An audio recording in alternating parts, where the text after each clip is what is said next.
Чикаго хотод амьдардаг Анагийн шинэ өдөр өглөө хүүхдээ сургуульд нь хүрэхээс эхэлдэг. Өнөөдөр амралтын өдөр. Тэд агаар салхинд гарахаар төлөвлөжээ. Америкт амьдарч байгаа жирийн гэрүүлүүдийн ажил тэдэнд өдөр тутам тээврийн хэрэгслэр зорчих болгондоо байнга мөрддөг хууль бий.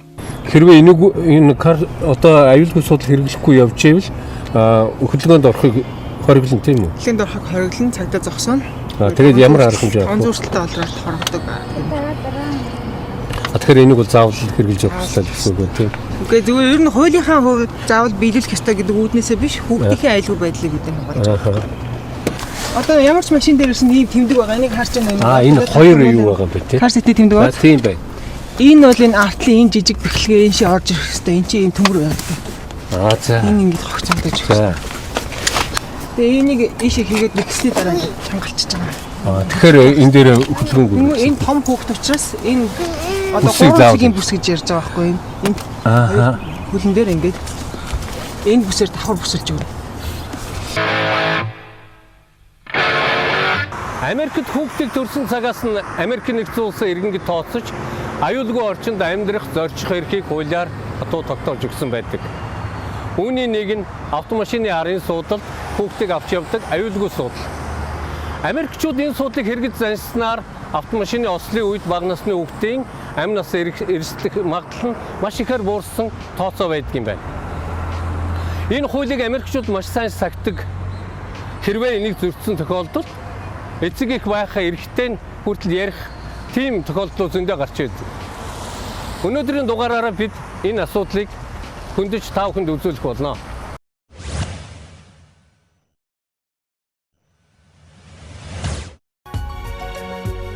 Нэвтрүүлгийн ивент тэтгэгч агаарын тээврийн шилдэг авиакомпани Turkish Airlines.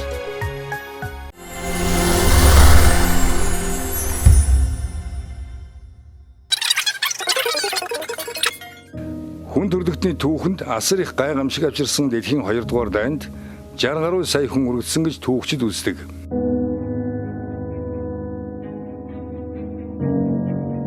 Тэгвэл техник технологи хөгжсөн өнөө үед жилд 50 гаруй сая хүн авто тээврийн осолд ордог эмгэнэлтэй баримт байна.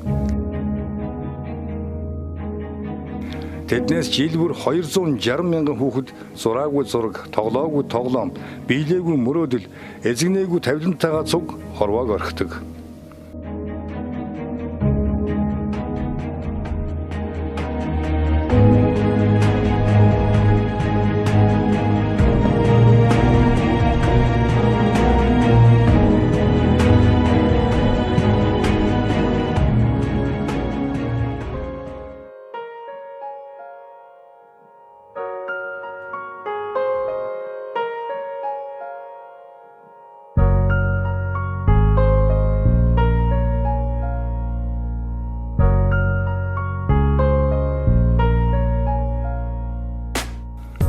Хүүхдийн аюулгүй суудлын санаа анх 1930 онд төрсөн боловч 30 жилийн дараа буюу 1962 онд л биелжээ. 1978 онд бага насны болон нярай хүүхдийг аюулгүй суудал тээвэрлэх хууль Америк нэгдсэн улсын Теннессийн мужид батлагдаж 1985 он гэхэд Америкийн ихэнх муж улс хүүхдийг аюулгүй суудал тээвэрлэхийг хуульчилсан юм.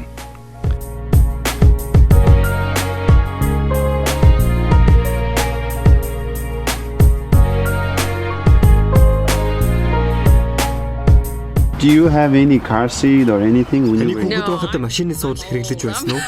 Okay. I was born in the 70s. Okay. Үгүй ээ, би чинь 70-аад оны хүүхэд шүү дээ. Машиныхаа урд буюу хамгийн аюултай газар л сууж өслөө. Намайг 6 настай байхад би ээжийнхээ машинаас унаж өнгөрөөд газар шидэгдэж байсан. Тэр үед бол азар л амьд гарсан болов уу гэж боддөг юм.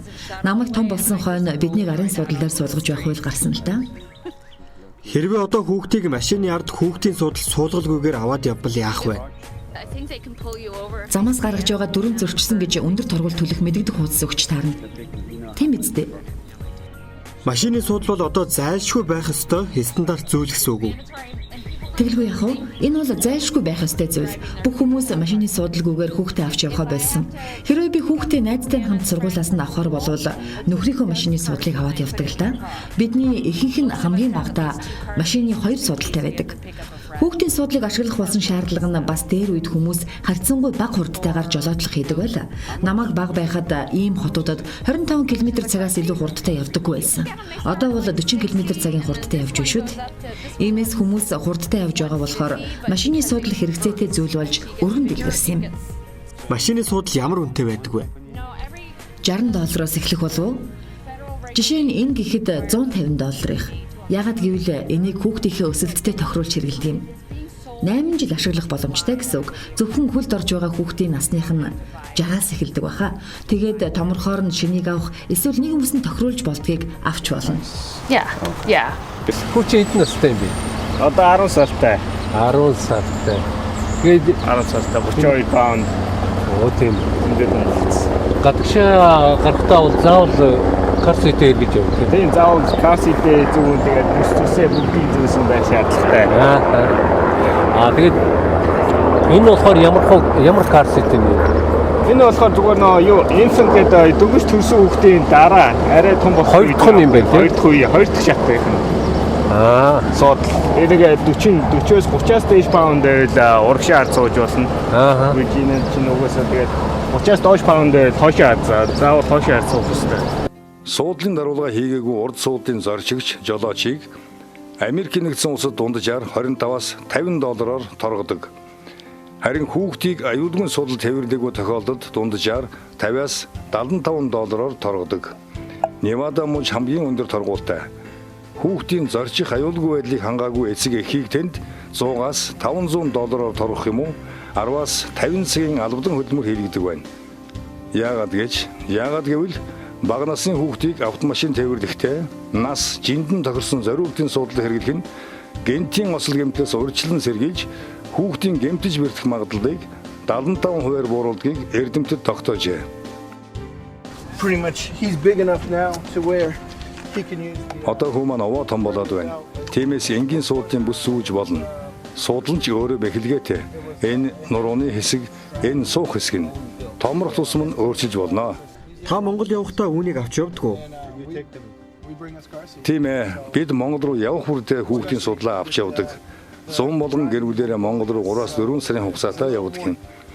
Тэгээд зуны турш тэнд байдаг. Монголд замын хөдөлгөөний аюулгүй байдал таарахын санагддаг. Хүүхдийн машины суудлал бол маш чухал зүйл гэж би бодож байна. Хүүхдийн суудлын талаар та Монголд ямар нэгэн өөрчлөлт анзаарсан уу? Баг багаар ч гэсэн хүмүүс ашигладаг болсон харагдсан. Гэхдээ л ихэнх машин байдгүй. Ихэнх хүмүүс хэрэглэж чадаагүй л байгаа юм да. Эцэг их нь хүүхдээ өвөр дээр авчихсан сууж яваа харагддаг. Хүүхдийн аюулгүй суудлал зайлшгүй байх хэрэгтэй. Хэн ч осолд орох хэсгээ хязгаарч тааж мэдэхгүй шүү дээ. Би хүүгээ машинд авч явж байхдаа осолд орсон юм. Тэр жаахан байсан. Нялх хүүхдийн суудалтай явж байлаа. Хүүхдийн аюулгүй суудлал түүний амийг аварсан да. Машин араасаа хүчтэй мөргүүлж суудлын хөнд ирсэн байсан. Гэхдээ амь насны халдаа юу ч болоогүй шүү. Бид санаа зовж байсан. Та хүүхдээ суудлал дээр нь суулгаж бидэнд харуулахгүй юу? За тэгье. Аль минийх вэ? Хоёулаа хүүхдийн суудлал яаж хэрэглэх ёстойг Монгол хүүхдүүдэд харуулъя. Тэр доошоо суух юм бол оосор бүч нь хүзүүн дээр нь ирчихдэг юм. 2000 оноос хойших машинууд одоо тусгай бэхлэгээтэй ирдэг болсон. Одоо энэ бүр хэвшил болчихсон. Арын суудлаа хүүхдийн суудлыг бэхлэнэ. It's standard now for almost all vehicles. For backseat vehicles, they'll have two little anchors where the seat clips in. Хэдэн настай вэ? Одоо 3 настай. 3 настай. Тэгэхээр энэ суудлал чинь хэдээс хэдэн насны хүүхдэд? Одоо энэ нас нь болохоор эднийх паундаар яригдтээ. За. Ерөнхийдөө нэг нас хүрчих юм бол урагш нь харуулдаг. Нэг нас хүрээгүй бол энэ нь юу яа хойшоо харагддаг байхгүй юу? Урагшаа харж болдоггүй. Ягаад тэгэхээр нэг хэрэг авар мавар болох юм бодоод нэг airbag ажилдаг болохоор хүүхдүүд нөлөө үзүүлнэ гэд энийг хойш нь харуулчтэй. Одоо болохоор нэг жоохон томорсон болохоор урагш нь хүүхэд юм үзэх ёстой гэд тийм болохоор урагшаа харуулсан. Угаасаа энэ нэг болохоор ер нь хүмүүс болохоор дамжиж битээ хэрэглээрэ гэж юу яд юм бэ лээ. Анх хүүхдэд төрөөд шууд шинэ кар сит авчихсан. Хэрэг кар сит авч чадахгүй бол заримдаа бол яг имлгээс нөгдөө. Ямар ч бодод өөрөөр хэлбэл би худалдаж авах чадваргүй байна. Чадваргүй байх юм бол эмнэлэг нь үнэгүй үгтэй.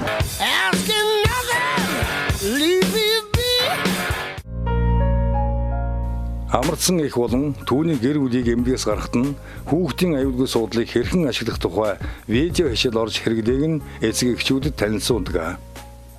Хэрвээ амарцсны дараа хүүхдийн суудлаа бэлдээгүй байвал эмнэлгээс гарахын түр азнуулдаг юм.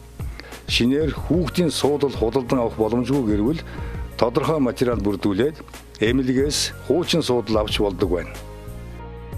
Америкт ажиллаж амьдарч байгаа монголчуудын хувьд ч хүүхдийн аюулгүй суудлал бол тэдний амьдралын хөвшил нь болсон байдаг. Заримдаа хүүхдүүдэнд ургуутсаж байсан ч гэсэн заавал тэднийг ингэж сургах нь бага наснаас энэ бол хэрэгцээ шаардлага гэдэг ухамсарт төлөвчлийг бий болгож байдаг юм байна л та. Ер нь бид хүүхдүүдтэй тээврийн хөдөлгөөний үед энэ суудлыг хэрэгжүүлж хөвшүүлэх нь осол аюулгүй том баталгаа болно гэж бид нар бодож байна.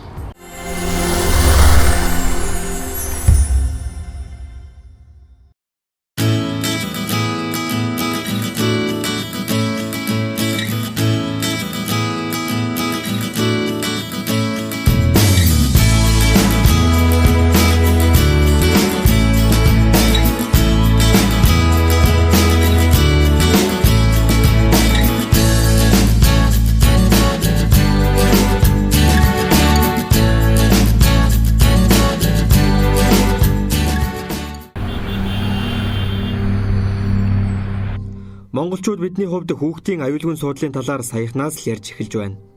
Хүүхдийг тээврийн хэрэгслээр зорчиход нь заавал хүүхдийн аюулгүй суудлал ашигладаг байх ёстой гэж одооноос л яригдж байна. Явган зорчигч, замын цагдаа, жолооч нарын одоо энэ судалгааг аваад үзэхэд бол энэ дотроо бол хүүхдийн зориултын суудлын хэрэглээний талаар одоо бас судалсан байгаа.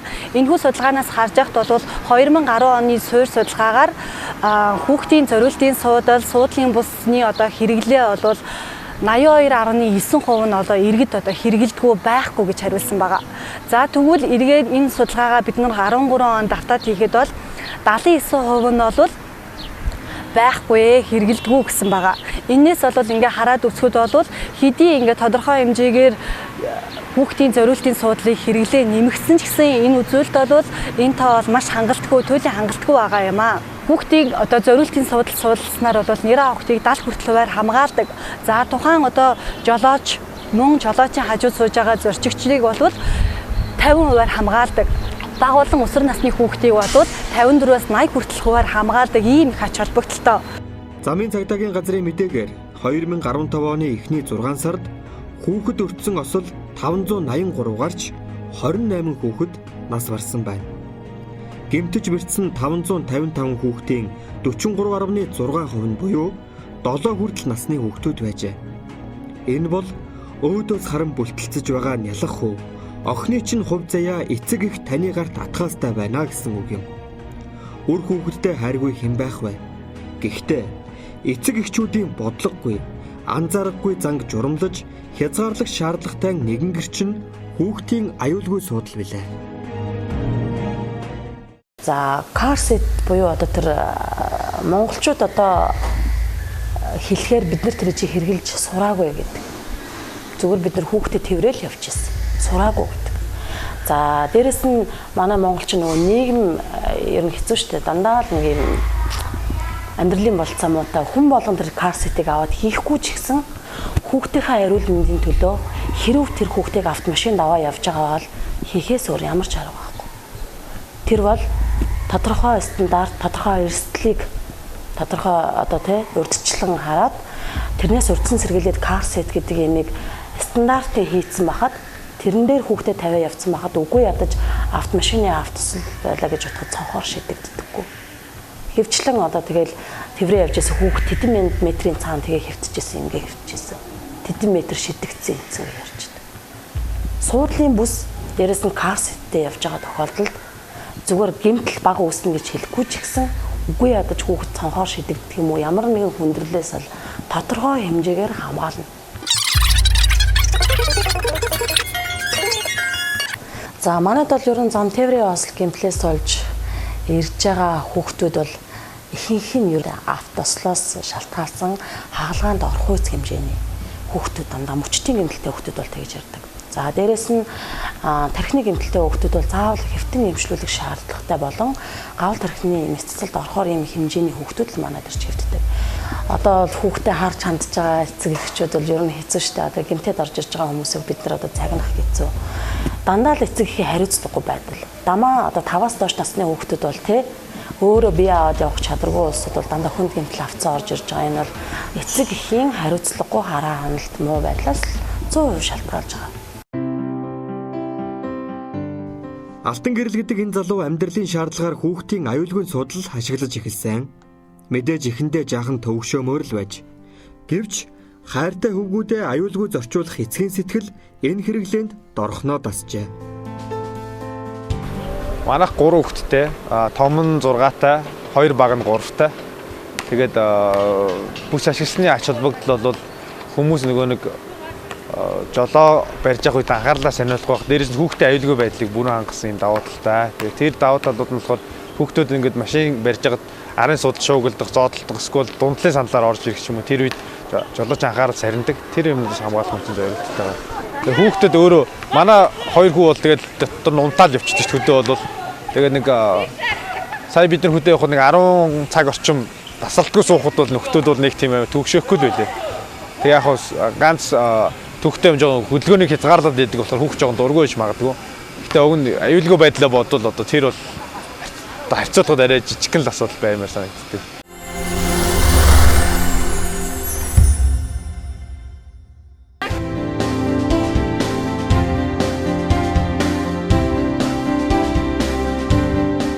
Одоо харамсалтай нь бол үгүй. Яг студийн аягүй их ярьж өгдөг, ямар ижил гарч болох уу. Тэгээд юм ярьж өгдөг ч гэсэн ерөөсөө хүмүүс тэр талаар нэг сайн ухаж ойлгохгүй байгаа юм шиг байна. Тэгээд дээрээс нь жоохон төгшөөгөөд байд юм шиг байна. Машин дотор нөгөө буулгад суулгах гэдэг аягүй жоохон ажилгаатай л даа. Тэгээд тэр нь болохоор жоохон төгшөөгөөд байд юм шиг байна. Тэгээд яг ер нь бол одоо чинь нэг одоо нэг суудлын хүүхдийн суудлын 100 орчим мянга л байгаа шүү, тий. Тэгээд нэг 100 мянган төгрөг хэмнэх, зарим хүмүүс хэмнэх гээд байгаа юм шиг мөртлөө. Тэгэхээр ославарт орвол 100 мянган төгрөг юу ч шүү дээ. Тэгэхээр тэр чиглэлээс нь бас хүмүүс бодож хараасаа тэр чимд жоохон ухамсартай андаасаа гэж боддгий. Өнөөдөр дэлхий дээр хүүхдийн аюулгүй суудлын гол хэрэглэгчид нь Хойд Америк, Европын улс орнууд байна. Голлох үйлдвэрлэгчид нь Britax Child Safety, Chico, Kiwi Baby Hovig, Neville Rubber Maid, Iricoro компаниуд. Монголын хувьд 7 жилийн өмнөөс энэ бизнес нэвтэрч эхэлжээ. Одоогийн байдлаар Todos Baby, Dr. Chen мөн Америк, Английн бараа зардаг 7-8 дэлгүүрт борлуулж байна. Хэрэглэж хэвшээгүй, басгүй үн өндөртэй хүүхдийн аюулгүй суудлыг борлуулагчид ашиг хөөдгүй гэдгээ дурдж байсан. За манай доктор асуулжийн хувьд гэвэл хүүхдийн аюулгүй суудлыг борлуулад ерөнхийдөө 7 жил болж байна. За энэ хугацаанд бол жил болгон хүүхдийн аюулгүй суудал болон хүүхдийн суудлын өсөрсгөгч одоо өсөн нэмэгдэлттэй явж байгаа. Энэ юутай холбоотой гэхээр бид нар замын цагдаагийн газрын хуулийн хэрэгжилтийг дэмжиж мэдээлэлээр хүмүүсийг хангах үйл ажиллагааг явуулдаг гэсэн үг.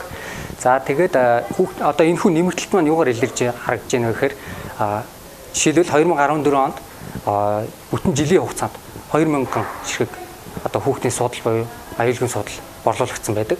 Тэгэхэд бол 2015 онд эхний хагасын байдлаар ихэд одоо манай дээр 1500 ширхэг хүүхдийн суудал өндөрсгөгч болон хүүхдийн аюулгүй суудал борлуулагдсан. За манай дээр бол хүүхдийн суудлын хувьд бол олон төрлийн сонголттой байгаа. Тэр нь юу вэ гэхээр одоо тухайн хаана үйлдвэрлэгдсэн болон ямар брендийн хүүхдийн аюулгүй суудлаа гэдэг талаасаа. Чанарын хувьд гэвэл ямар хүүхдийн суудал зах зээл дээр нийт борлуулагдах ёстой байдаг вэ гэвэл Европын E4 гэсэн стандартыг хангасан байх шаардлагатай. Энэ стандартыг хангаагүй хүүхдийн суудлал бол за борлуулагдж байгаа тохиолдол мэрсэр байгаа. Тэрийг одоо хуулийн байгууллагууд одоо тийм тухайн үед нь зохицуулж авчдаг гэсэн үг.